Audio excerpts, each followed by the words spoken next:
ஐயா, நேத்து போய் சமாதானப்படுத்த போனா அந்த வீட்டுல அவங்க மாமியாரு வெளியே போங்கன்னு மூஞ்சல் அடிச்ச மாதிரி பேசுது தெரியுமா? ஏன் நீங்க அங்கெல்லாம் போறீங்க? ஐயா, ஊர் தலைவர் அவங்க வீட்டுல ஒரு பிரச்சனை போய் கேட்க போனதுக்கு அந்த பேச்சு பேசுது.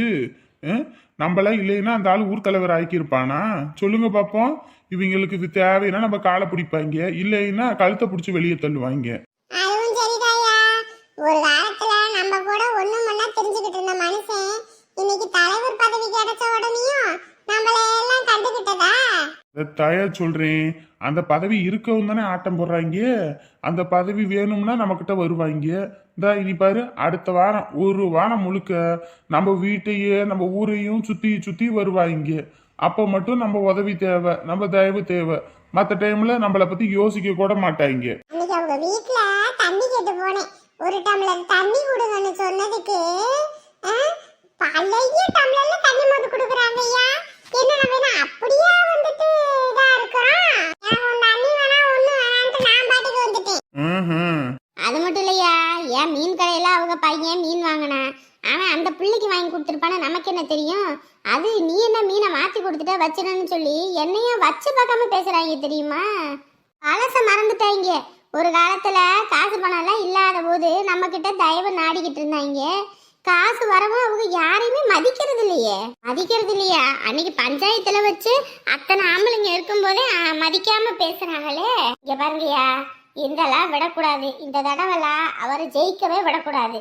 எப்பா, போன தடவை நான் எலெக்ஷன்ல நின்னேன், அதுக்கு முந்தின தடவை நான் நின்னேன், எனக்கு ஓட்டு போட்டீங்க.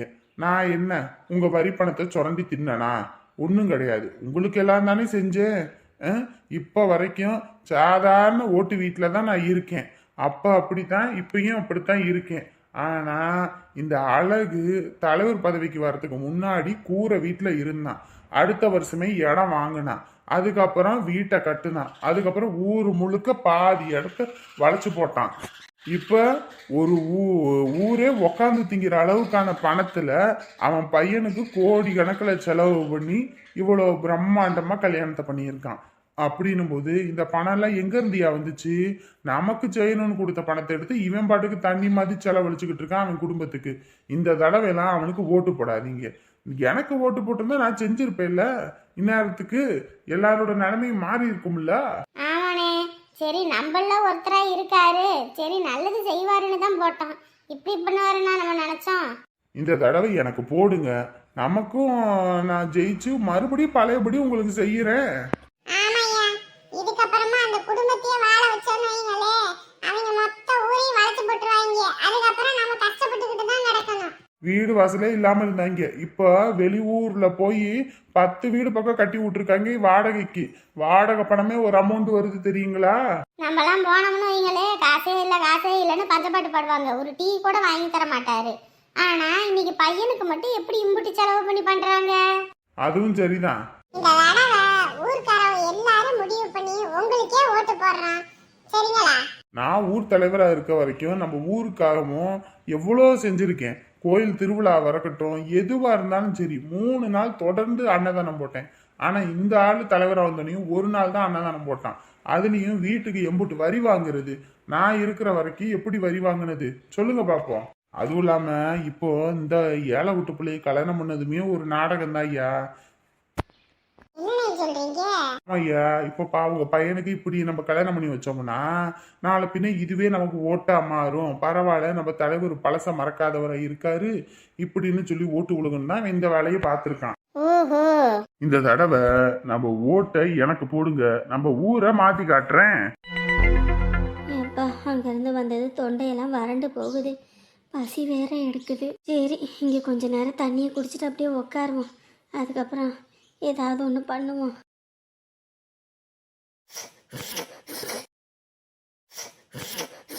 இந்த மாட்டை இப்படி கட்டி விட்டுட்டு போனா மட்டும் போதுமா? இதுக்கு இந்த தட்டையெல்லாம் அள்ளி போடலாம், இந்த புல்லை வெட்டி போடலாம். ஏதாவது ஒன்று இருக்கு, இப்படியே விட்டு போயிருக்கீங்க. எல்லாம் அம்மா அம்மா அம்மான்னு கத்திக்கிட்டு கிடக்குதுங்க. போனு வருமானு தான் போனேன், அது கொஞ்சம் லேட் ஆகி போச்சு. அதுக்கு எதுக்கு இப்ப தையா தக்கன்னு குதிச்சுக்கிட்டு இருக்கவ? எங்க போனீங்க? வயிறு கலக்குதுன்னு சொல்லிட்டு அப்படியே போயிட்டு வரலான்னு போனேன். போயிட்டு வர்ற வழியில அதான் அந்த சாந்தா படுத்து இருந்துச்சு ரோட்லயே. ஐயோ என்னாச்சு? அதெல்லாம் ஒன்றும் ஆகல, குத்துக்கல்லாட்டம் நல்லா தான் இருக்குது. அதுக்கெல்லாம் என்ன ஆக போகுது? என்கிட்ட சாப்பாட்டுக்கு காசு இல்லை அப்படின்னுச்சு. ம், இது என்ன மாடசாமி சிம்ரனோட குரல் மாதிரி இருக்கு. அவங்க என்ன இங்கே இருக்காங்களா? காசு எதுவும் கொடுத்தீங்களா? ஆ ஆ நான் வெளிநாட்டுக்கு போயிருக்கேன். போற இடத்துல எங்களோட பாக்கெட்ல என்ன 10,000 வச்சுக்கிட்டு போவேன். என்கிட்ட காசு இல்லைன்னுட்டேன். ஏங்க காலையில தானே பால் காசு வாங்கியிருப்பீங்கல்ல, 5000 பக்கம் வந்திருக்கும்ல, அந்த காசு என்ன பண்ணீங்க? பாக்கெட்ல தான் வச்சிருந்தேன். அப்ப சாப்பாட்டுக்கு கஷ்டப்படுறாங்கன்னு கொடுத்துட்டு வந்திருக்கலாம்ல, ஒரு 100 200. ஏண்டி அவ கொடுத்துட்டு அதுக்கப்புறம் நம்ம போய் காசுக்கு தொண்ணாந்துக்கிட்டு நிக்க முடியுமா? பையனையே துரத்தி விட்டுருச்சு. இதுக்கு போய் நம்ம செஞ்சோம்னு நம்மள மட்டும் என்ன நடுமண்ணையில வைக்க போகுது? ஏண்டி நீ வேற? இதுங்களுக்கெல்லாம் கேட்டா கூட கொடுக்காம இருக்கிறதாண்டி நல்லது. இல்லைன்னு வை நம்மள மட்டும் அடிச்சுட்டு போயிருங்க. அட பாவி, இவன் நல்லவன் நம்பி இவங்கிட்ட புலம்புனா இவன் பின்னாடி வந்து எப்படி பேசுறான் பாத்தியா? அது சோத்திக்கே வழி இல்ல, வீடு இல்லாம கஷ்டப்படுறேன் வைக்கிறேன், ஏதாவது இந்த வீட்டுல இருந்துக்கிறேன் அப்படின்னு சொல்லிக்கிட்டு வரும். அப்படி எதுவும் வந்துச்சுன்னா வீட்டுக்குள்ளதெல்லாம் சேர்த்துறாத, சரியா? அதுக்கப்புறம் நம்ம வீடு இல்லாம தலையில துண்டை போட்டுக்கிட்டு போக வேண்டியதுதான். அதனால சொல்றதை கேட்டு நடந்துக்க. அப்புறம் நான் பெரிய வள்ளல், நான் காசு எடுத்து கொடுப்பேன், கஷ்டம்னு வந்து யாருன்னு கேட்டாலும் அப்படின்னு கொடுத்தீங்கன்னா பின்னாடி கஷ்டப்பட்டுக்கிட்டு தான் கிடக்கணும். என்னங்க இப்படி பேசுறீங்க? 1000 தான் இருந்தாலும் நமக்கு சொந்தக்காரவங்க, சொந்தத்துக்குள்ளேயே ஒருத்தருக்கு இப்படி ஒரு கஷ்டம் போது இப்படி பண்ண எப்படிங்க? இங்க பாரு, சொந்தம் பந்தம் எதுனாலும் இந்த காலத்துல காசு இருந்தா மட்டும்தான். காசு இல்லைன்னா ஒரு நாய் பேய் கூட மதிக்காதுடி. அத முதல்ல புரிஞ்சுக்க. ஏங்க எவ்வளவோ சம்பாதிக்கிறோம், எவ்வளவோ காசு இருக்குது, ஒரு 500 200 கொடுக்கறதுலையாங்க நம்ம குறைஞ்சிட போறோம்? எனக்கும் இறக்கிற கேணி தாங்க ஊறும். கஷ்டத்தில் இருக்கவங்களுக்கு கொடுத்து உதவுனா அந்த கடவுள் நம்ம கஷ்டத்தில் இருக்கும்போது கொடுத்து உதவுவார். இப்படி இது பண்ணால் எப்படிங்க? அடியே, இதுங்களுக்கெல்லாம் பாம்புண்ணியம் பாக்குறது ஒண்ணு, பாலங்கணத்துல நம்மளே கண்ணை மூடிக்கிட்டு போய் விழுகிறதும் ஒண்ணுடி. இதுங்களையெல்லாம் கண்டுக்காம இருக்கிறது நம்ம நல்லது. இல்ல அவளைத்தான் நமக்கே வேட்டு வச்சுட்டு போயிடும். இங்க பாரு, காசு கீசு நீ கொடுத்தன்னு எனக்கு தெரிஞ்சதுன்னு வை, அதுக்கு ஜோடி கட்ட நீயும் தட்டை தூக்கிட்டு ஒரு பக்கம் கிளம்ப வேண்டிதான் சொல்லிட்டேன். சின்ன வயசுல நான் எத்தனை நாள் இந்த பயலுக்கு சோறு போட்டிருப்பேன், இந்த கையால் தின்றுப்பான். இன்னைக்கு எனக்கு ஒரு கஷ்டம்னு கேட்குறேன், எப்படி பேசுகிறான் பாரு, மனசாட்சியே இல்லாமல். இதுக்கு பேர் தான் வாழ்வு போல இருக்கு. வாழ்வு வந்தால் ஒருத்தரையும் மதிக்கிற மாட்டிக்கிறானுங்களே. வாழ்வு வந்தால் அத்தை ராத்திரியில் கொடை பிடிப்பாங்க போல இருக்கே. நீ அப்புறம் நான் ஊருக்கு போயிட்டு வரேன். ஏன் நீ இருந்துட்டு போக வேண்டியதானே? யார் உங்களை போன்னு சொன்னாங்களா, இல்லை கழுத்து பிடிச்சது வெளியே தள்ளினாங்களா? லூசு கிளவி, ஊருக்கு போயிட்டு வரேன் சொன்னா இருங்கன்னு சொல்லணும். அதை விட்டு கழுத்தை பிடிச்சி வெளியே தள்ளினாங்களா? என்னதான் பேசுதோ தெரியல. வயசான புத்தி மழுங்கி போயிடுன்றது சரியா இருக்குது போ இந்த கிளவிக்கு. ஏன் நீ அப்படிலாம் ஒன்றும் இல்லை. அழகும் ராணியும் இங்கே வருத்தப்பட்டு போனாங்க. பிள்ளைங்கள நினச்சா ராத்திரியெல்லாம் தூக்கமே வரல. அதான் சரி ஒரு எட்டு போய் பிள்ளைங்கள பார்த்துட்டு வரலான்னு. அதுதான் அவங்க அப்பா தான் வீட்டுக்கு போயிட்டாங்களே, அவங்க அங்கே பார்த்துப்பாங்க. நீங்கள் எதுக்கு அங்கே இங்கேன்னு போயிட்டு கஷ்டப்பட்டுக்கிட்டு கிடக்குறீங்க? கடைசி காலம் நாங்கள் உங்களுக்கு கஞ்சி ஊற்றி பார்த்துக்க மாட்டோமா? இப்போ என்ன அவங்க இழுத்துக்கிட்டா கிடக்குறாங்க? கடைசி காலம் கஞ்சி ஊற்று தான். இதுக்கே கஞ்சி ஊற்ற நான் வேணும், இது கஞ்சி ஊற்று தான். நல்லா இருக்குது போ. ஊரில் வேற வைகாசி தேர்னு சொன்னேன்ல, நீங்கள் எல்லாம் குடும்பத்தோடு வரணும். உங்களுக்காக நாங்கள் காத்துக்கிட்டு இருப்பேன். அந்த பிள்ளைங்க வருத்தத்தில் போணுச்சுங்க, என்ன அதில் இருக்குதுங்கன்னு தெரியல. அதான் போய் அந்த பிள்ளைங்கள ஒரு எட்டு பார்த்துட்டு வரலான்னு தான். அங்கே நின்று கூட மண்டபத்தில் ஒரு வார்த்தை பேச முடியல, அங்கங்கே நின்றுட்டு இருந்ததுனால. அதான் போயிட்டு வருவோன்னு. சரி சரி, நீங்களாம் நான் சொன்னா கேட்பீங்களா? 1000 தான் இருந்தாலும் உங்களுக்கு அந்த குடும்பத்துக்கு ஒரு மாதிரி இந்த குடும்பத்துக்கு ஒரு மாதிரி தான் பார்ப்பீங்க. என்னத்தை பேசிக்கிட்டு இருக்கீங்க? அவங்க நிலைமை சொல்கிறாங்கல்ல, அதை எடுத்து புரியலையா உங்களுக்கு? அம்மா, நாங்கள் திருவிழாவுக்கு வரம்மா, அக்காவையும் மாமாவையும் நான் கேட்டேன்னு சொல்லுங்கம்மா. சரிம்மா, நான் சொல்கிறேன். சரி சின்ன பொண்ணு, நான் போய் அத்தையை விட்டுட்டு அப்படியே வேலை கிளம்புறேன். சரிங்க. சரி, போயிட்டு கூப்பிடுங்க. சரிங்க அண்ணி. பிள்ளைய பார்த்துக்கங்கம்மா, பிள்ளைய பார்த்துக்கங்க, சரியா? வேற நேரத்துக்கு நீ சாப்பிட்டுக்க. சாப்பிடாம வேலை வெட்டியே பார்த்துக்கிட்டு இருக்காம. கண்டிப்பாக எல்லாரும் வரணும், வராமல் இருக்கக்கூடாது. ஏன் அத்தை, என்னத்த பேசிக்கிட்டு இருக்கீங்க? இருங்க, இருந்துட்டு போகலாம் அப்படின்னு சொல்லணும். அதை விட்டு கழுத்தை பிடிச்சி வெளியே தள்ளுறாங்களே, இதெல்லாம் ஒரு பேச்சு கலகா? ஏண்டி நான்லாம் கள்ளங்கப்படமே இல்லாதவன். எனக்கெல்லாம் இந்த சூதுவாதெல்லாம் தெரியாது. நான் எதுவா இருந்தாலும் பேசுக்கு பேச சொல்லிவிடுவேன். பேசுக்கு பேசா அப்படின்னா? ஏண்டி காலேஜ் படிச்சு டிகிரி முடிச்சிருக்காளாமா. ஆனா பேசுக்கு பேசுனா என்னன்னு தெரிய மாட்டேங்குது. எனக்கு தெரிஞ்ச இங்கிலீஷ் கூட இவளுக்கு தெரிய மாட்டேங்குது. முகத்துக்கு முகண்டி இது கூட தெரியலப்பா. வைதிசு கொலவெறி கொலவெறி கொலவெறிடா. ஐயோ ராமா, இந்த கிளவிய வச்சுக்கிட்டு பெரும் ரோதனப்பா. என்னண்ணே கல்யாணம் முடிஞ்சு நீங்க வர்றதுக்கு எப்படி ஒரு வாரம் பக்கம் ஆகி போயிடும். இந்த பையனே சொன்னா 2 வாரம் 3 வாரம் 1 மாசம் இல்லாம தன்னை வரமாட்டாரு பாருங்கண்ணா. என்னண்ணே திடுதப்புன்னு வந்துட்டீங்க? நேத்தனே கல்யாணம் முடிஞ்சது. ஆமாப்பா. என்னனே ஊர் நாட்டு பக்கமெல்லாம் கல்யாணத்துக்கு பலகாரம்லாம் கொடுப்பாங்களாமே. என்ன பலகாரம்லாம் கொண்டு வந்திருக்கீங்களா? பலகாரம் தானே வாங்கிட்டா போச்சு. கல்யாணம் நல்லபடியா முடிஞ்சுதா? எந்த பிரச்சனையும் இல்லை தானே? அதெல்லாம் எந்த பிரச்சனையும் இல்லைப்பா, நல்லபடியா நடந்தது. என்ன முகமெல்லாம் வாட்டமா இருக்குது? ஏனே? ஏண்டா லூசு பையனே, தங்கச்சியே கட்டி கொடுத்துருக்காங்க. இனி அப்புறம் தங்கச்சியை பார்க்க முடியுமோ என்னவோ. அதுவும் இல்லாம இம்புட்டு தூரத்துல வந்து வேலை வெட்டி பாக்குறாங்க.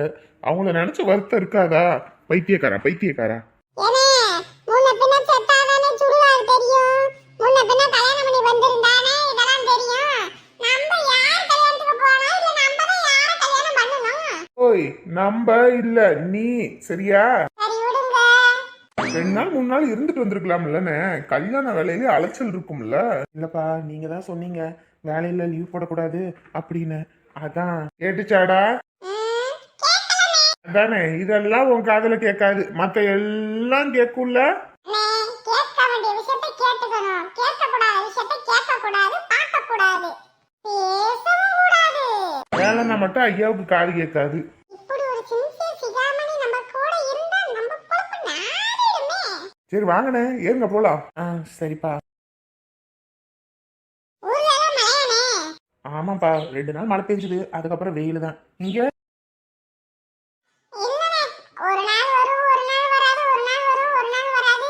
நான் இந்த 2 நாளா சுத்தமா மழையே இல்ல.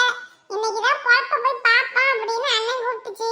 இல்லன்னா இன்னைக்கு நல்லா லீவ் போட்டுவிட்டு அங்க வேற பூங்கா போட்டுருக்கேங்க. ஊரை சுத்த போலான்னு பார்த்தேன். எங்க ஆத்தாவுக்கு போன போட்டு சொல்லவும் எங்க ஆத்தா வண்டி ஏறுன்னு வண்டியை கட்டி விட்டுருச்சு. இல்லன்னு வைங்க நான் அதானே, வேலை செய்யணும் சம்பாதிக்கணும்ன்ற எண்ணம் இல்ல, பார்க்குக்கு போறாங்களா பார்க்குக்கு.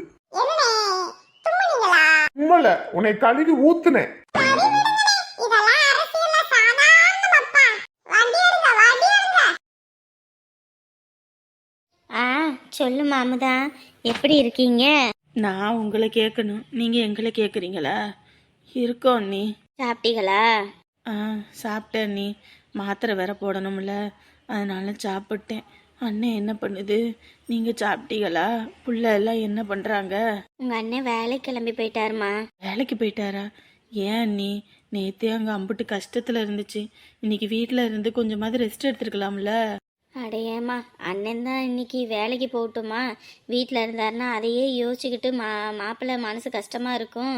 வேலைக்கு போனால் அக்கம் பக்கத்தில் பேச வைக்கன்னு கொஞ்சம் இருந்தால் கொஞ்சம் ரிலாக்ஸாக இருக்கும் அப்படின்னாரு. அதான் சரி போகட்டும்னு நானும் அனுப்பி விட்டேன். நானும் தான் இந்த பிள்ளைக்கு தலை சீவிக்கிட்டு இருக்கேன். இனிமேல் நானும் தான் காட்டுக்கு போயிட்டு அம்மா இலை எதுவும் இருக்கான்னு பார்த்துட்டு வரேன். நாங்கள் அப்படி இருந்தால் அங்கே போய் இலை எடுத்து போட்டுட்டு வரணுமா? சரி சரி அண்ணி, 2 பேரும் சந்தோஷமா இருங்க அண்ணி. பழசு இதெல்லாம் எதையும் யோசிக்காதீங்க, சரியா? அட விடுமா, அதெல்லாம் நானே மறந்துட்டு வரணும்னு இருக்கேன். எதுக்கு அதை பற்றி பேச்சு? சரிங்க அண்ணி. காலையில் தங்காவுக அவருக்கு ஃபோன் போட்டாங்க. என்னவாமா?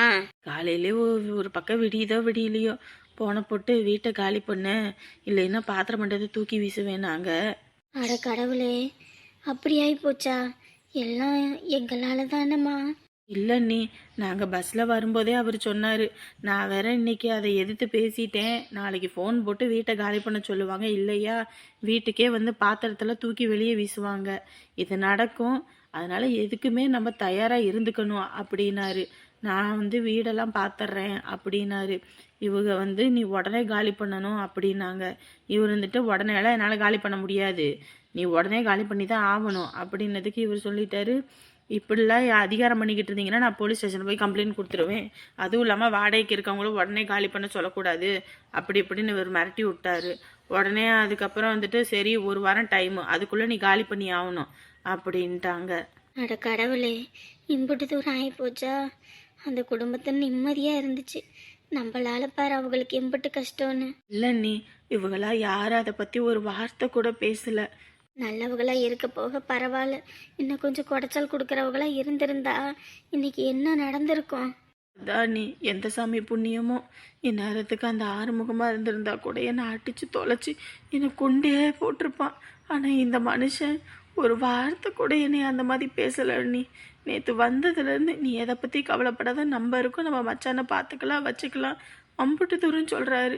பிள்ளை வயசுக்கு வந்துருச்சுன்னா கூட நம்ம அந்த பிள்ளைக்கு வந்துட்டு தாய் மாமன் சீர் செய்வோம், எல்லாம் பண்ணுவோம் அப்படின்னு பெருமையாக பேசிக்கிட்டு வந்தார். எனக்கே அம்புட்டு அழுகையான அழுகையாகி போச்சு. சரி விடுங்கம்மா, விடு, அதை இதுன்னு யோசிக்காம. இப்போ வீடு தான் அமைஞ்சிருக்கா என்னம்மா? அதான் நீ வீடு எங்கேயோ பார்க்குறேன்னு சொன்னார். நான் இருந்துட்டு சொன்னேன், ஊட்டியிலே எங்கிட்டாவது ஒரு வீடை அண்ணனை பார்க்க சொல்லுவோம், நம்ம அங்கிட்டு போய் இருந்துக்கிட்டோம்னா கூட அண்ணனுக்கு ஒரு ஆதரவாக இருக்கும், அங்கிட்ட அண்ணனை பார்த்த மாதிரி இருக்கும் அப்படின்னு. என்னம்மா சொல்கிற, இங்கிட்டு வரீங்களா? ஆமாம் நீ, எனக்கும் உங்களை விட்டால் யாருன்னே இருக்கா, இம்புட்டு தூரத்தில் இருக்கோம். இனிமேல் நினச்சா கூட நீங்கள் வருவீங்களா என்னன்னு தெரியல. எனக்குன்னு இருக்கிற ஒரு சொந்தத்தையும் இழக்கிறதுக்கு நான் தயாராக இல்லை. அங்கே எதுவும் வீடு எதுவும் பார்க்க சொல்லுங்க நீ. நான் வந்து யாருக்கும் குடைச்சலெல்லாம் கொடுக்க மாட்டேன், நான் தொலைவில் இருந்துக்கிறேன், உங்களை மட்டும் பார்த்தா போதும். ஐயோ அமுதா, உன்னை நாங்கள் என்னைக்குமா குடைச்சல்னு நினச்சிருக்கோம்? உங்கள் அண்ணன் மேலே நீ எம்பிட்டு உயிரை வச்சுருந்தேன்னு எங்களுக்கு தெரியாதா? நீ கல்யாணம் பண்ணி ஆறுமுகத்தோட போனால் கூட எங்களை நினச்சிக்கிட்டே இருப்பன்றது எனக்கு தெரியாதா? நாங்கள் எங்கிட்டாவது வண்டியில் போனோம்னா கூட பிள்ளையை தூக்கிட்டு ஓடி வந்து நீ நின்று பார்க்கறது தெரியாதா? நாங்கள் பார்த்தா திட்டுவோன்னு சொல்லி ஒளிஞ்சு ஒளிஞ்சு நின்று எல்லாம் பார்த்ததெல்லாம் எங்களுக்கு தெரியுமா? தெரியாமல் இல்லை. உன்னோட உறவு எங்களுக்கு ரொம்ப முக்கியம்தான். நான் அண்ணங்கிட்ட சொல்லி பார்க்குறேன். நானுமே எங்கிட்ட ஒரு தனி வீடு தான் பார்க்கணுன்னு சொல்லிக்கிட்டு இருக்கேன். அதனால் 2 பேர்த்துக்கும் ஒரே பக்கமாக வீடு பார்க்க சொல்கிறேன். சரிங்க அண்ணி. ஊருக்கு எதுவும் ஃபோன் போட்டு கேட்டியா என்னாச்சு ஏதாச்சுன்னு? இல்லை அண்ணி, யார்கிட்டையுமே நான் பேசலை, பேசின நிலமையிலையும் நான் இல்லை. அத்தை என்ன நாங்கள் எதுன்னு தெரியலை. இப்போ கூட நீங்கள் அவங்கள பற்றி தான் யோசிக்கிறீங்க, ஆனால் அவங்க உங்களை பற்றி ஒரு துளியாவது யோசிச்சுருந்தா இந்த வேலையை பார்த்துருக்க மாட்டாங்க. என்னானாங்க ஏதானாங்கன்னு ஒன்றும் தெரியல அண்ணி. அவங்களுக்கு பிள்ளையோட வாழ்க்கையை பற்றி புத்தி மழுங்கி போச்சு, அம்பிட்டு தான். இப்போ என்ன பண்ணுறாங்களோ ஏது பண்ணுறாங்களோ. ஆயிரம்தான் அவங்க நம்மளை வீதியில் விட்டாலும் நமக்கு அவங்கள வீதியில் விடுறதுக்கு தான் சங்கட்டமாக இருக்குது. எங்கே இருக்காங்களோ என்ன பண்ணிக்கிட்டு இருக்காங்களோ. ஐயா, வண்டியை நிறுத்து. அங்கே பாரு, அண்ணி இங்கே உட்காந்துருக்காங்க. அண்ணி அண்ணி, என்ன நீ இங்கே வந்து உட்காந்துருக்கீங்க? அப்புறம் வீடு வாசல் இல்லாமல் இருந்தால் அப்புறம் எங்கே போய் உட்கார்றது? ஏன் நீ அங்கே வந்திருக்கலாம்ல துரை வீட்டுக்கு? நான் எதுக்கு யார் வீட்டுக்கு வரணும்? என் புள்ள வாழ்க்கையை கெடுக்கணும்னு நினச்சி அவளே இருக்கிறா, அவள் வீட்டுக்கு வந்து நான் உட்காரணுமா? என்ன நீ இப்படி பேசுறீங்க? கஷ்டமான சூழ்நிலையில் இருக்கும்போது நான் கஷ்டப்படணும்னு தானே அவள் வேணும்னே பண்ணுனா? அவங்க என்ன இல்லாத பொல்லாதையா சொன்னாங்க? உண்மையை தானே சொன்னாங்க. என்ன உண்மையை சொன்னான்றேன். நான் அத்தனை பேர் சாதி சனம் கூடி இருக்கிற சபையில வச்சு என் புள்ள மயங்கினோனையும் இந்த விஷயம் தெரிஞ்சிருச்சுன்னா கப்பு சுப்புடு வாயை மூடிக்கிட்டு இருக்கணுமா இல்லையா? அதை விட்டுப்புட்டு மருமவளுக்கு நீ கல்யாணம் பண்ணக்கூடாது, வளகாப்பு பண்ணணும்னு அத்தனை பேர் முன்னாடி சொல்லி என் புள்ள வாழ்க்கையே நாரடிச்சு என் குடும்பமே சந்தி சிரிக்க அடிச்சு விட்டா நான் அவ வீட்டில் வந்து உட்காருவேனா? செத்தா கூட அந்த வீட்டு வாசப்படியை நான் கால் வைக்க மாட்டேன். நான் ரோசக்காரி. ஏன் நீ அதுக்குன்னு இப்படி வீதியில் வந்து உக்காந்துருந்தா நல்லாவா இருக்குது? வாங்க நீ நம்ம வீட்டுக்காவது அங்கே போகலாம்.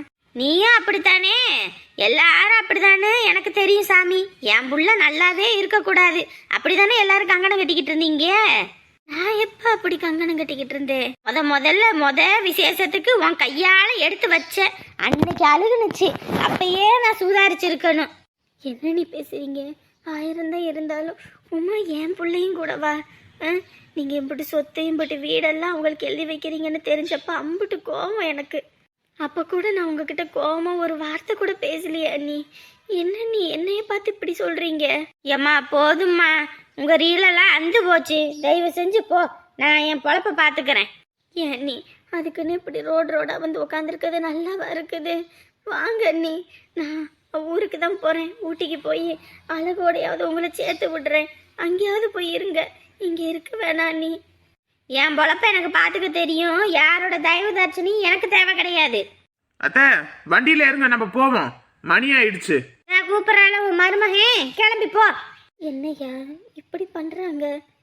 அத்தை நம்ம யாருக்கும் சொல்லி புரிய வைக்க முடியாது. சொல்லி புரிய வைக்கிற நிலைமையில நம்மளும் இல்ல, புரிஞ்சுக்கிற நிலைமையில அவங்களும் இல்ல. சரிங்களா? நீங்க வண்டியில ஏறுங்க. எப்படி இருந்த குடும்பம் இன்னைக்கு எப்படி நில கொழிஞ்சு போய் இருக்கு.